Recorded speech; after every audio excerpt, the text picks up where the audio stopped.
മരിച്ചവരെ ജീവിപ്പിക്കുകയും ഇല്ലാത്തതിനെ ഉള്ളതിനെ പോലെ വിളിക്കുകയും ചെയ്യുന്നവനായി താൻ വിശ്വസിച്ച ദൈവത്തിന്റെ ദൃഷ്ടിയിൽ അവൻ നമുക്കെല്ലാവർക്കും പിതാവാകേണ്ടതിന് തന്നെ.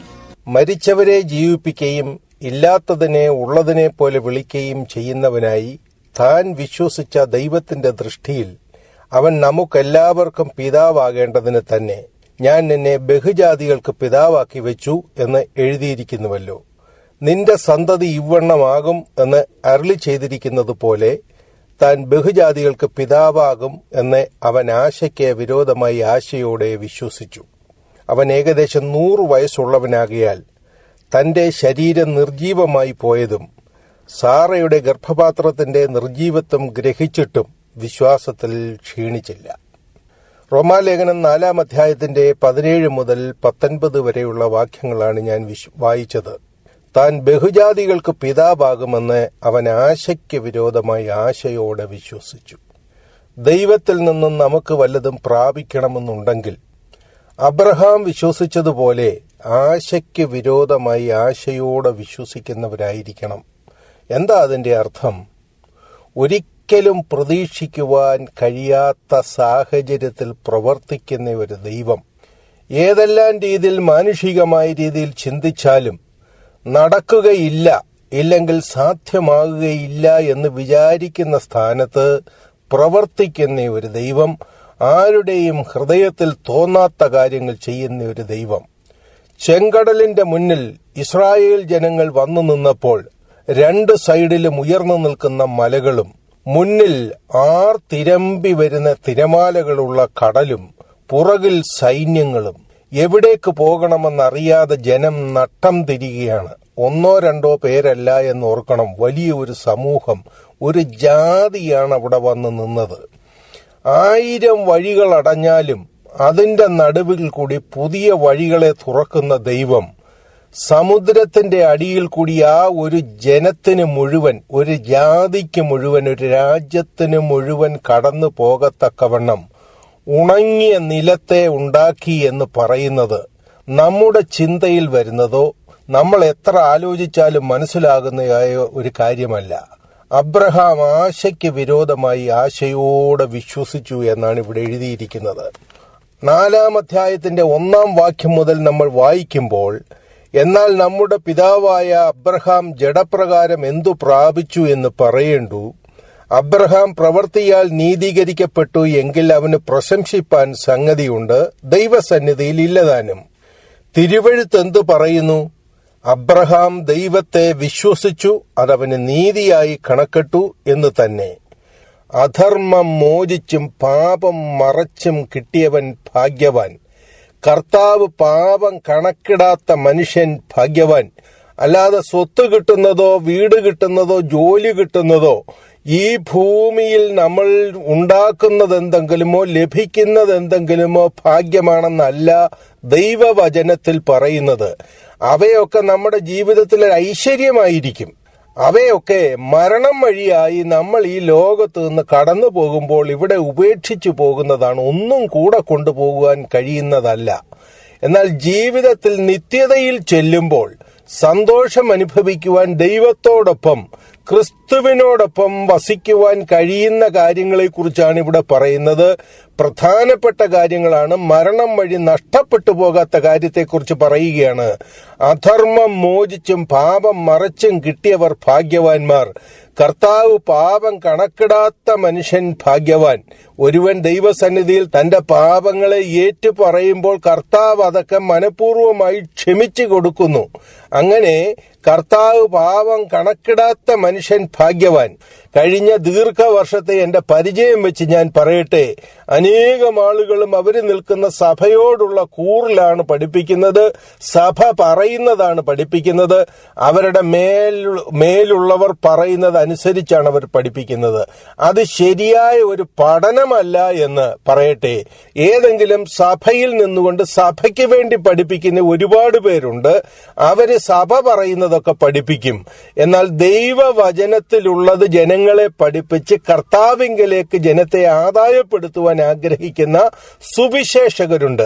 ദൈവവചനത്തിന്റെ സത്യം സത്യമായി സംസാരിക്കുന്നവർ.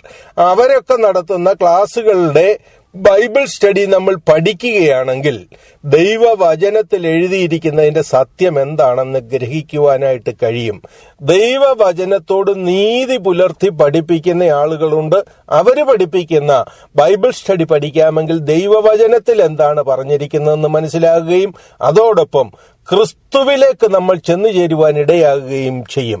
ഞാൻ അതിൽ കൂടുതലായി ആ കാര്യത്തെക്കുറിച്ച് ഒന്നും പറയുവാനായിട്ട് ആഗ്രഹിക്കുന്നില്ല. മരിച്ചവരെ ജീവിപ്പിക്കുകയും ഇല്ലാത്തതിനെ ഉള്ളതിനെ പോലെ വിളിക്കുകയും ചെയ്യുന്നവനായി താൻ വിശ്വസിച്ച ദൈവത്തിന്റെ ദൃഷ്ടിയിൽ അവൻ നമുക്കെല്ലാവർക്കും പിതാവാകേണ്ടതിന് തന്നെ ഞാൻ നിന്നെ ബഹുജാതികൾക്ക് പിതാവാക്കി വെച്ചു എന്ന് എഴുതിയിരിക്കുന്നുവല്ലോ. നിന്റെ സന്തതി ഇവണ്ണമാകുമെന്ന് അരുളി ചെയ്തിരിക്കുന്നത് പോലെ താൻ ബഹുജാതികൾക്ക് പിതാവാകും എന്ന് അവൻ ആശയ്ക്ക് വിരോധമായി ആശയോടെ വിശ്വസിച്ചു. ആശയ്ക്ക് വിരോധമായി ആശയോടെ വിശ്വസിച്ച കാര്യം ഇതാണ്: അവൻ ഏകദേശം 100 വയസ്സുള്ളവനാകയാൽ തന്റെ ശരീരം നിർജീവമായി പോയതും സാറയുടെ ഗർഭപാത്രത്തിന്റെ നിർജീവത്വം ഗ്രഹിച്ചിട്ടും വിശ്വാസത്തിൽ ക്ഷീണിച്ചില്ല. ദൈവത്തിന്റെ വാഗ്ദത്തത്വത്തിൽ വിശ്വാസത്താൽ സംശയിക്കാതെ വിശ്വാസത്തിൽ ശക്തിപ്പെട്ട് ദൈവത്തിന് മഹത്വം കൊടുത്തു. അവൻ വാഗ്ദത്തം ചെയ്തത് പ്രവർത്തിപ്പാനും ശക്തനെന്ന് പൂർണ്ണമായി ഉറച്ചു. നമ്മുടെ ജീവിതത്തിൽ രോഗത്തിന്റെ വിഷയത്തിലോ കുഞ്ഞുങ്ങളുടെ വിഷയത്തിലോ ഏത് കാര്യങ്ങളിലായാലും നമുക്കൊരിക്കലും രക്ഷപ്പെടാൻ കഴിയുകയില്ല എന്നുള്ള തകർന്നടിഞ്ഞ ഒരു സാഹചര്യത്തിലാണ് നമ്മൾ ജീവിക്കുന്നതെങ്കിൽ ആശയ്ക്ക് വിരോധമായി ആശയോടെ വിശ്വസിക്കുക. എന്റെ ദൈവം മതിയായവനാണ്. എന്റെ ദൈവം എന്നെ വഴി നടത്താൻ കഴിവുള്ളവനാണ്. ചെങ്കടലിന്റെ മുന്നിൽ വഴി തുറന്ന ദൈവമാണ്. മരണത്തിന് ശേഷം 4-ാം ദിവസം നാറ്റം വെച്ചപ്പോൾ ഒറ്റ വാക്കിനാൽ ഉയർപ്പിച്ച ഒരു കർത്താവാണ് എന്റെ ദൈവം. മരിച്ച അനേകം ആളുകളെ ഉയർപ്പിച്ചവനാണ്. കാറ്റിനെയും കടലിനെയും തന്റെ ഒറ്റ വാക്കിനാൽ ശാസിച്ച ദൈവമാണ് എന്റെ ദൈവം. ഈ കർത്താവ് എനിക്ക് മതിയായവനാണെന്ന് നമ്മൾ വിശ്വസിച്ചുകൊണ്ട് ദൈവസന്നിധിയിൽ നമ്മുടെ ആവശ്യങ്ങളെ പറയുമ്പോൾ ആഗ്രഹങ്ങളെ നിവർത്തിക്കുകയില്ല എങ്കിലും ആവശ്യങ്ങളെല്ലാം പടിപടിയായി തക്ക സമയത്ത് ദൈവത്തിന്റെ സമയത്ത് നിവർത്തിച്ചു തരുന്ന ഒരു നല്ല ദൈവമാണ് നമ്മുടെ ദൈവമെന്നോർത്തുകൊണ്ട് കാൽവറി ക്രൂശിൽ നമുക്കായി മരിച്ച കർത്താവിന്റെ കരങ്ങളിലേക്ക് നമ്മൾ നമ്മളെ തന്നെ സമർപ്പിക്കുകയാണ് വേണ്ടത്. ദൈവത്തിന്റെ വചനം പറയുന്നു, അവൻ വാഗ്ദത്തം ചെയ്തത് പ്രവർത്തിപ്പാനും ശക്തനെന്ന് പൂർണ്ണമായി ഉറച്ചുകൊണ്ട് അതവന് നീതിയായി കണക്കിട്ടു. അവന് നീതിയായി കണക്കിട്ട് എന്ന് എഴുതിയിരിക്കുന്നത് അവനെ വിചാരിച്ചു മാത്രമല്ല നമ്മെ വിചാരിച്ചും കൂടെയാകുന്നു. നമ്മുടെ അതിക്രമങ്ങൾ നിമിത്തം മരണത്തിന് ഏൽപ്പിച്ചും നമ്മുടെ നീതീകരണത്തിനായി ഉയർപ്പിച്ചുമിരിക്കുന്ന നമ്മുടെ കർത്താവായ യേശുവിനെ മരിച്ചവരിൽ നിന്ന് ഉയർപ്പിച്ചവനിൽ വിശ്വസിക്കുന്ന നമുക്കും കണക്കിടുവാനുള്ളതാകയാൽ തന്നെ. പ്രിയപ്പെട്ട സഹോദരീ സഹോദരന്മാരെ, ജീവിതത്തിന്റെ തകർന്നടിഞ്ഞു പോയ സാഹചര്യത്തിൽ നിന്ന് നമ്മളെ പുതുക്കിപ്പണിയുന്ന, കാൽവറിയിൽ നമുക്ക് വേണ്ടി മരിച്ച, തന്റെ രക്തം നമുക്ക് വേണ്ടി ഊറ്റിയ കർത്താവിന്റെ കരങ്ങളിലേക്ക് നമ്മൾ നമ്മളെ ഏൽപ്പിച്ചു കൊടുക്കുന്നു എങ്കിൽ ആ തച്ചുപണിക്കാരൻ നമ്മളെ വാർത്തെടുത്ത് പുതിയ സൃഷ്ടിയാക്കി തീർക്കും.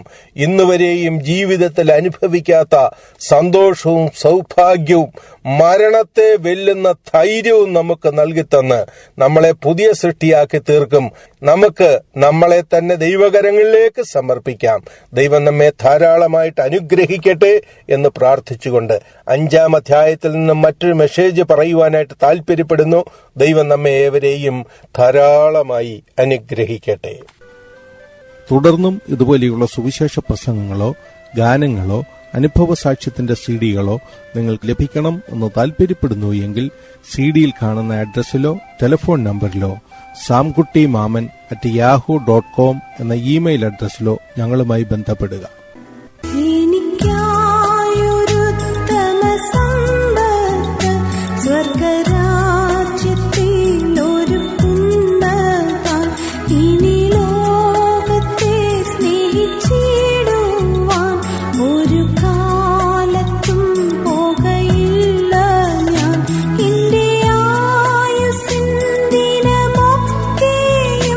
നിന്നെ മാത്രം ഞാൻ ഇനി സേവി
ഞാനും